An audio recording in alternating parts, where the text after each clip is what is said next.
Hello and welcome to the Foster Family Adventures, where this week we're at Warwick Castle. It's me, my mother and the boy who's being grumpy over there. So this is all the stuff we're going to be doing today. I hope they have the birds of prey show.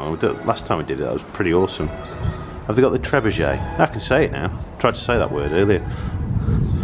First off, the dungeons, where Zakk's going to get his willy chopped off with a willy chopper.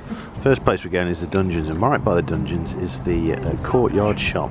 Let's see what they've got. This is my ambition, to look like Merlin. A really massive white beard. That'd be so cool. Skull shot glasses. Bloodshot glasses.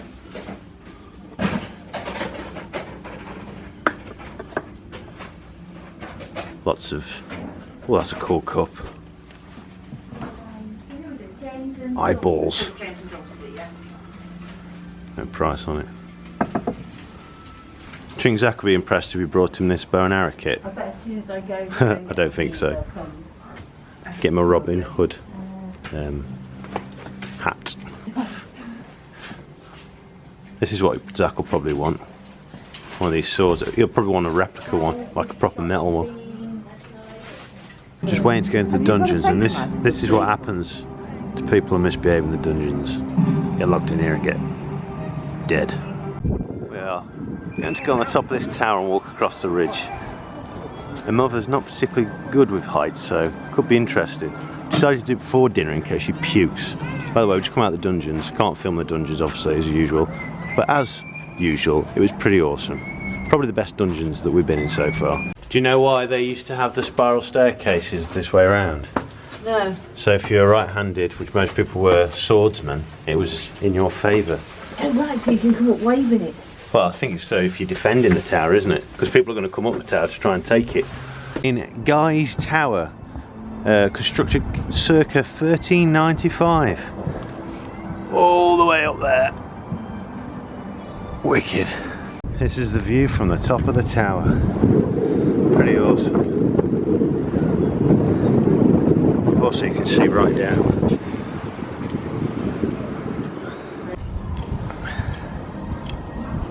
We'll go and take a closer look at it a bit later, but there's the trebuchet. I've seen that fire. I haven't done it for a couple of years apparently because of everything that's been going on, but it's pretty awesome. This moat, right, everyone thinks, I suppose they're usually filled with water.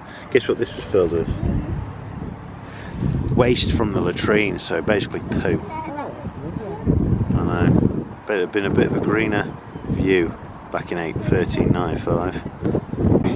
Stopped for a bit of lunch and check this out, what I made yesterday. If you're interested, I'll record me doing it so you can have a bit of a demonstration. It's 2-ingredient bread. It's basically just yogurt and self-raising flour.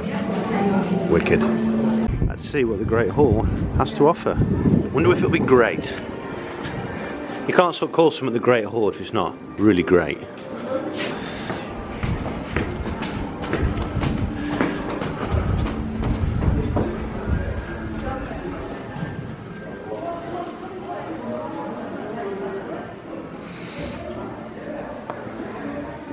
Something I always comment on and find really fascinating and incredible is when we go to these kind of places, the wood carving.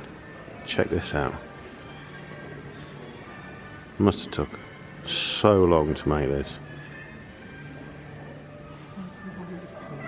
This was actually carved in 1851 by local craftsman Cook and Sons for the Great Exhibition.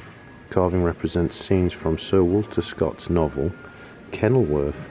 It's not actually as old as I thought, but still pretty awesome. I don't know where you go to get something like this commissioned these days. Oh, check this out.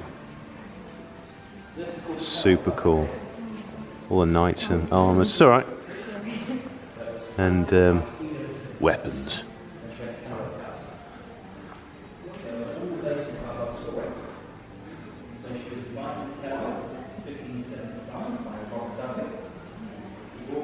I wonder how long it took them to get the armour on and off. Probably took longer than the actual battle. Some nasty looking weapons. There was no good way to die back in them days.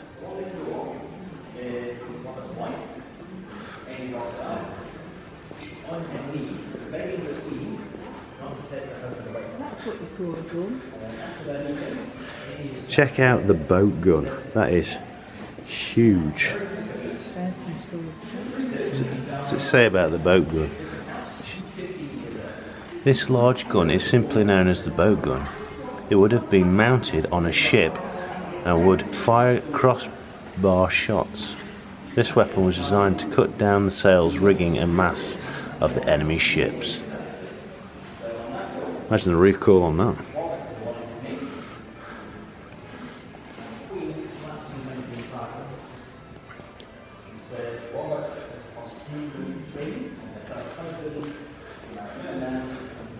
Look at all those guns. Beautiful. The swords up there as well. You know, this reminds me of all the knights. Bedknobs and broomsticks. What's what? Surely. What? Oh yeah. Wow. They were short back in the day, weren't they? Wow. Yeah, but you don't associate them with being that short. Shorter than me. Well, it's like, 500 years ago or something. We've grown over the years. We'd have been giants. This would have run away faster than we've got them. I don't think they'd run anywhere in that stuff. Must weigh a ton.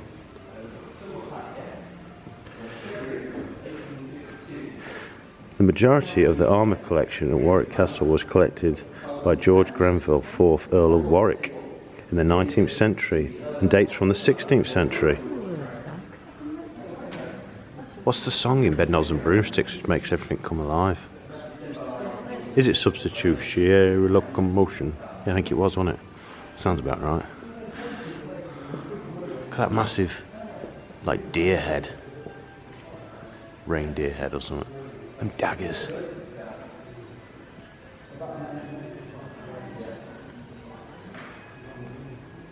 Wicked. This is the Zakk.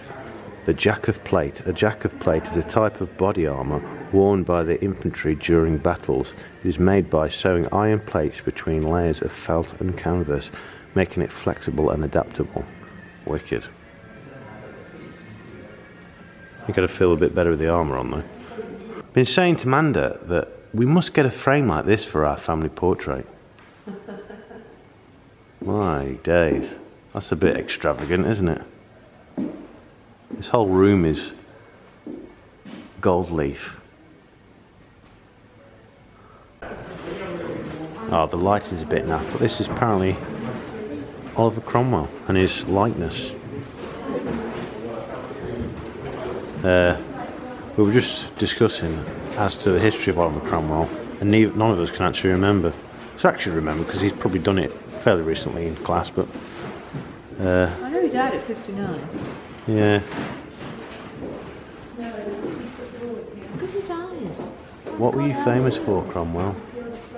I should know, really. Someone's going to tell me and be like, oh yeah, that's right. Check out this cool porridge, but how much does it hold, Mother? 545 litres. 545 litres of porridge, have that. Bit more than my 60 grams of porridge in the morning. What's it, yeah? 16th century. It was a punch bowl. Looks like where witches used to, conjure their spells. Henry VIII and some of his wives. Totally see why the women lusted after him. Quite a stocky bloke, wasn't he? Bit of a tank.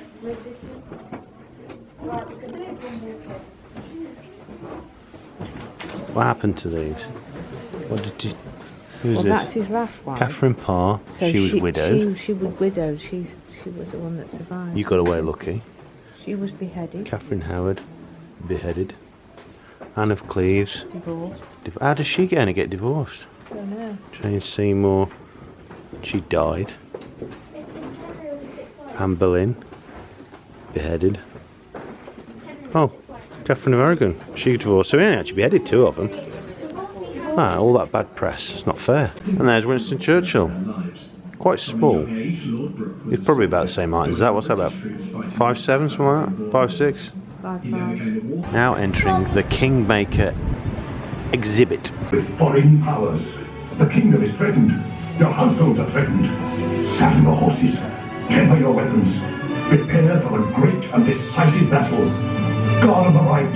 Guard for the king. Guard for King Henry. King Henry, That's how I stand all the time when I'm exhausted, just like that. This guy's just here admiring his helmet. Like, I have a really nice helmet. The latrine. Lift the lid. See if we can see down it. No, it's locked off. Don't get much privacy there, do you? You could literally see straight through here. Used to do arm wrestle as a way of chilling out before battle, and apparently back in these days the life expectancy was late 20s, so they had to make most of every moment they had, and this is what they did for enjoyment, arm wrestling, because they didn't have Xboxes and cool stuff like that. I think he's going to win in the red, by the way. Mother's trying the mead. What are you saying about the mead? Bit too much cinnamon in it for me. I wonder if that's the actual recipe of how they used to make the mead back in the day, whether they've sweetened it up.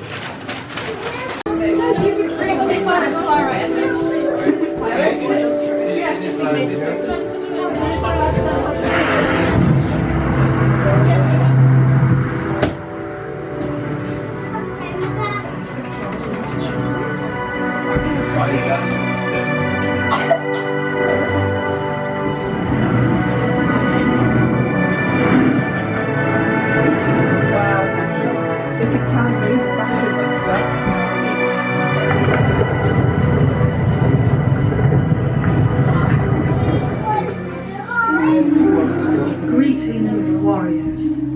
I am Princess Ethelfleda.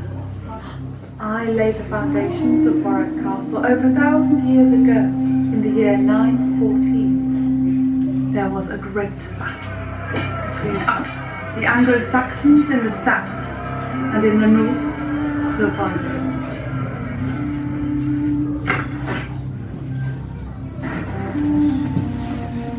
In order to hold back the Vikings, I built fortresses and a key settlement at Warwick.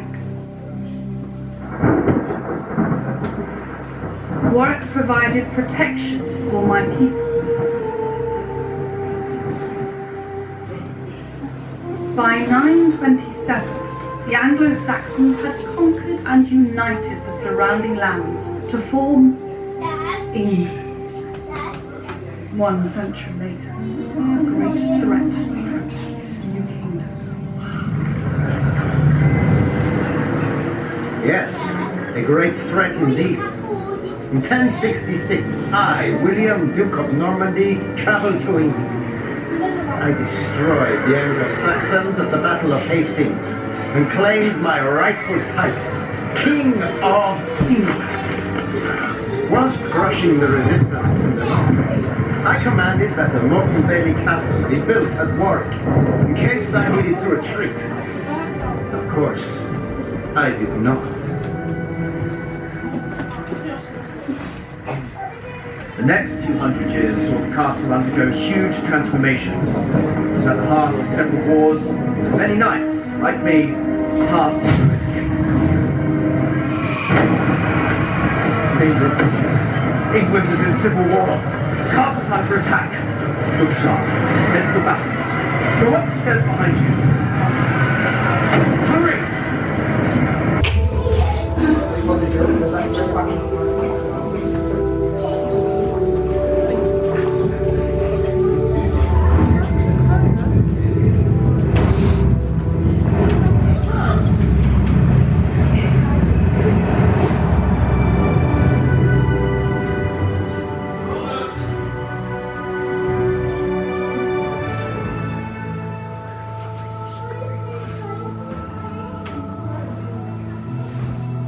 The last 200 years saw the transformation of the castle into the imposing stronghold you see before you. During the Wars of the Roses, Warwick was a seat of power for one reason. Me, I, Richard Neville, Earl of Warwick, also known as the Kingmaker, controlled the succession of the crown.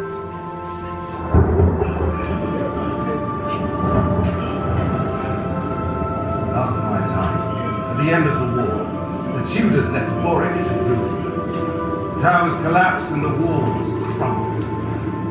Alas, nothing lasts forever.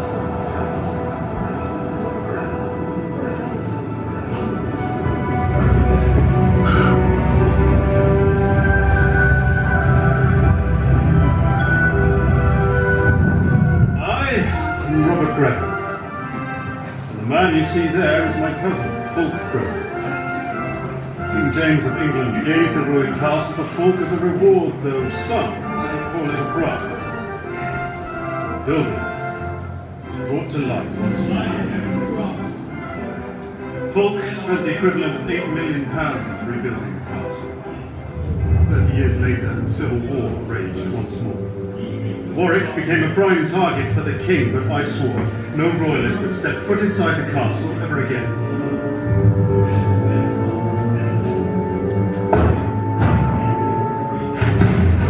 A fierce battle broke out. Watch out! Eventually, support was found from the south. Victory was ours.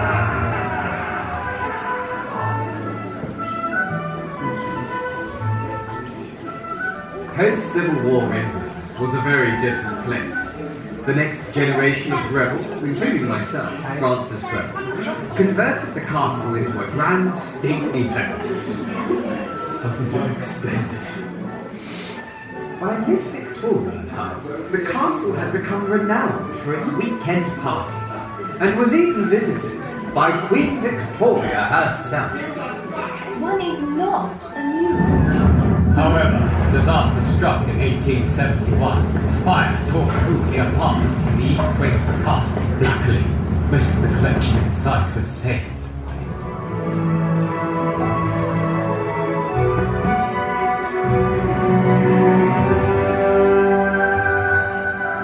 The apartments were eventually rebuilt, and the castle was restored to its former glory.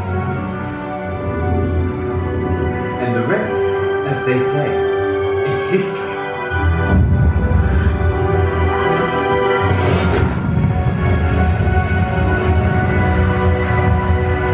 So unfortunately this is as close as we can get to the trebuchet today. The gate's shut. So, but as we've got our Merlin passes, we'll probably come back in the summer and hopefully they start doing the demonstrations again. If they do, we'll film it because it's pretty awesome.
The grand old Jukio, he acting bad a minute. But the matter with him, but the matter again. What the matter with you?